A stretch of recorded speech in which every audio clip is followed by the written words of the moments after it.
Հայր մեր, որ հերկինս ես, ուշադրություն դարձրել եք, որ տերունական աղոթքն սկսվում է հայր բառով եւ վերջանում չարով։ Ասես նախանշելով մարդու չընդհատվող պայքարը բարու եւ չարի, կյանքի եւ մահվան միջև։ Տերունական աղոթքի առաջին նախադասության մեջ Աստծուն բացահայտում ենք իբրև հայր, որը ենթադրում է ավելի մտերիմ, սերտ հարաբերություն, ինչպիսին որ ծնողի եւ զավակի միջև է։ Եթե մենք Աստծուն հայր ենք անվանում, ապա մյուսները դառնում են մեր քույրերը եւ եղբայրները։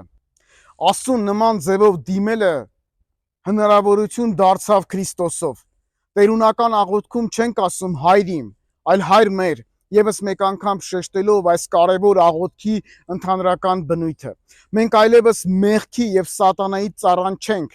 քանզի փրկվեցինք Սուրբ Մկրտության ավազանով եւ Աստծո որդիներ դարձանք, իսկ որ երկնքում է արտահայտությամբ, Աստծուն չենք պարփակում ֆիզիկական ինչ-որ մի տեղով, քանզի Աստված ամենուրեք է։ Հաճախակի ասենք հայր մերը եւ զորանանք Աստծո խոսքով։